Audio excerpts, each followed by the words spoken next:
안녕하세요, 호랭몬 멘토입니다. 이번 영상에서는 2026년도 서울주택도시개발공사 자소서 작성법에 대해서 말씀을 드릴 텐데요. 시작에 앞서서 사명이 바뀌었습니다. 원래 서울주택도시공사였는데 2025년도에 서울주택도시개발공사로 이름이 바뀌었고요. 채용 공고상에 보면은 규감명 오기 전 감점 사유가 된다고 하니까 이 부분 조심해 주시면 좋을 것 같습니다. 1번 문항 바로 설명드리면은요. 1번 문항 같은 경우는 물어보는 게 지금 4가지가 있어요. 우리 회사에 대한 지원 동기, 직무에 대한 지원 동기, 너의 강점과 역량이 뭐가 있는지, 그런 것들을 위해서 어떻게 발휘할 수 있는지까지 지금 물어보고 있거든요. 그래서 일단은 좀 지원 동기를 써야겠죠. 근데 지원 동기를 쓰실 때 좀 이게 되게 중요한 게 딱 읽었을 때 얘가 그래도 이런 부분에 되게 관심을 가지고 있구나. 얘가 우리 회사의 어떤 사업에 어떤 부분에 왜 관심을 가지게 되었구나. 이런 게 계기나 배경 같은 게 좀 잘 느껴지면 되게 좋거든요.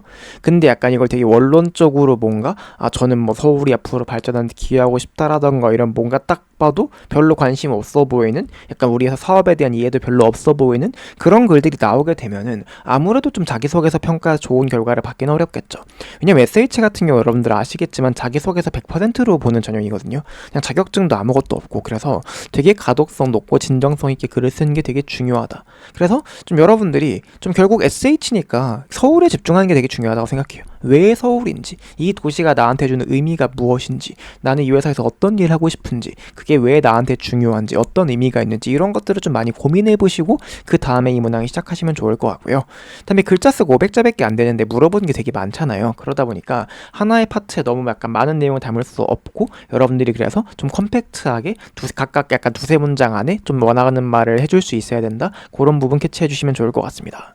그리고 이제 좀 사업을 넣으면 조금 연결하기 편해지거든요. 내가 요러한 부분에 관심을 가져서 SH에 지원을 했고, 특히 요런 사업에 관심이 있는데 내가 해당 사업에 기여할 수 있는 이런 역량들이 좀 가지고 있다. 그래서 이런 것들을 이렇게 발휘해서 입사 요런 목표를 한번 달성해보고 싶다. 요런 플로우로 가게 되면은 조금 더 수월하게 쓸 수 있지 않을까 하는 생각이 들고요. 두 번째로 이렇게 문제 해결 문항이죠.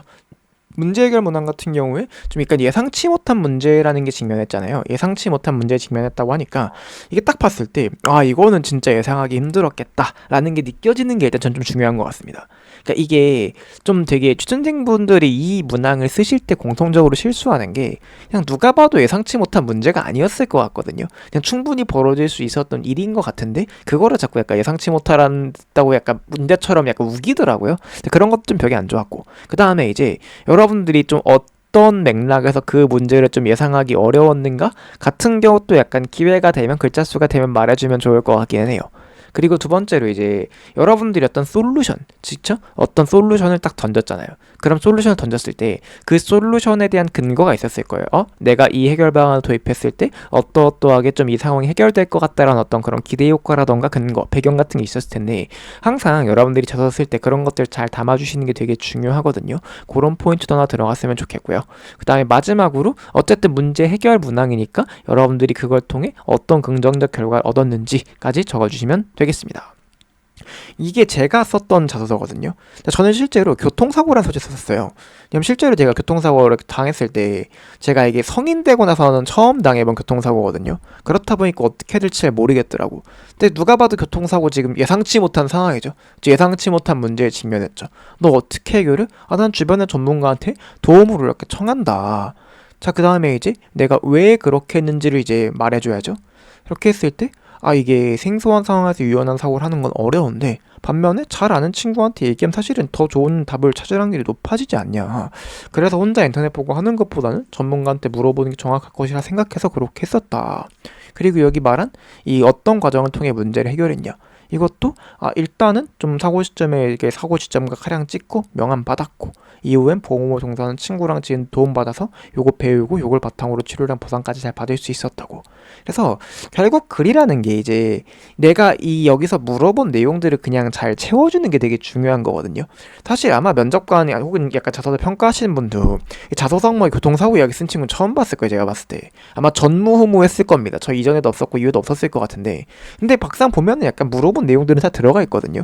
사실 그럼 이 글엔 전혀 문제가 없는 거죠. 얘네가 물어본 거를 내가 가지고 있는 소재로 딱 맞게 풀어냈으니까 이런 느낌으로 보시면 될 것 같아요. 제가 SH 합격자였거든요, 2020년에. 그리고 이제 세 번째, 업무 성실성. 자, 본인이 세운 원칙, 집단, 규정, 절차 등을 지키게 노력했다. 그 다음에 왜 노력했고 얼마나 지속했냐. 그리고 이제 좀 어떤 어려움이 있었냐 이런 거 물어보고 있죠.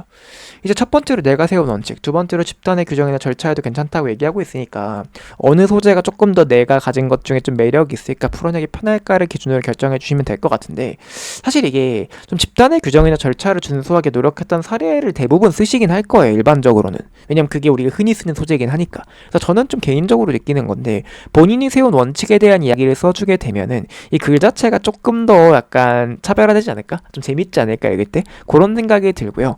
그리고 이제 이런 것들 있죠. 이 어려움이라고 했을 때 사실 원칙을 지키는 일은 늘 어려워요. 사실 이렇게 편법으로 쉽게 할 수 있잖아. 편법으로 쉽게 할 수 있음에도 불구하고 여러분들이 왜 원칙이나 규정을 지키려고 했는지, 그 과정에서 좀 어떤 것들이 좀 쉽지 않았는지 그런 것들 풀어내 주시면 되겠습니다. 그래서 원칙을 지키고자 할 때 어려움이 있었음에도 불구하고 네가 왜 지켰고, 그 다음에 과정 속의 구체적인 결과, 그 다음에 여기서 물어본 게 그거죠. 얼마나 지속했냐라는 단어가 들어가 있거든요. 그러니까 이게 숫자로 나와주시면 좋아. 예를 들어 6개월이다, 1년이다, 2년이다 이런 식으로 숫자를 직접적으로 넣어주셔서 저 파트에 대한 워딩을 좀 잡아주시는 게 중요할 것 같다라는 거. 그리고 네 번째, 팀 목표를 달성하기 어떤 노력을 하냐. 이 최근 사례가 무시해도 됩니다. 그러니까 최근 사례라는 게 여러분들이 막 고등학생 경험 이런 거 쓴 문제가 되겠지만, 어쨌든 성인 이후의 경험이라고 하면은 사실 그렇게 큰 상관없거든요. 그러니까 여러분들이 뭐 사실 지금 업무 경력이 이미 있으신 분들은 업무 이야기 쓰시면 되겠지만, 업무 경력 없다 했을 땐 뭐 알바라던가 동아리에 이런 이야기 써도 괜찮거든요. 그렇게 이제 쓰시면 될 것 같고요. 다음에 이제 협력이라는 게 이거거든요. 팀 목표와 본인의 역할, 요거는 그냥 던지는 거예요. 그냥 상황 설명 같은 거 쉽게 말하면은 이게 진짜거든요. 어쨌든 이 자서서라는 게 그러니까 나에 대한 이야기를 쓰는 거잖아요. 그래서 여러분들이 그냥 시키는 대로만 하는 게 아니라 우리 팀이 잘 됐으면 좋겠어 갖고 내가 이렇게나 노력했어요, 이런 걸 보여달라는 겁니다. 그래서 내 역할 이외에 좀 공통의 목표를 달성하게 내가 추가적으로 노력하거나 헌신한 거, 혹은 내가 맡은 역할을 그냥 했을 뿐인데 근데 진짜 엄청 열심히 한 거지. 이제 100이 주어졌는데 150, 200을 내기 위해 노력해서 그게 뭔가 팀에 기여를 했다라거나, 아니면 목표 달성할 때 뭔가 좀 어려운 상황이 있었지만 내가 주도적으로 그런 것들을 좀 해결해가지고 팀이 좋은 결과로 갈 수 있게 했다라는 이런 부분들 있죠. 이런 부분들을 넣어주시면 좋을 것 같다라는 거. 그리고 마지막으로 이게 좀 어렵죠. 이 경험 경력 기술서 파트인데 세 가지 물어보고 있어요. 첫 번째로 좀 이렇게 본인의 역량과 역량을 키워온 방안에 대해서 물어보고 있는 거고요. 두 번째로 입사 후에 뭘 하고 싶은지, 그 다음에 관련된 업무 수행 계획. 세 번째로 향후 어떤 나의 개발 계획, 미래적인 관점에 대해서 얘기를 하는데, 이것도 700자인가 밖에 안 줘놓고 약간 이렇게 많이 요구를 하는 게 좀 쉽지는 않긴 하거든요. 그래서 좀 되게 컴팩트하게 써주셔야 돼요.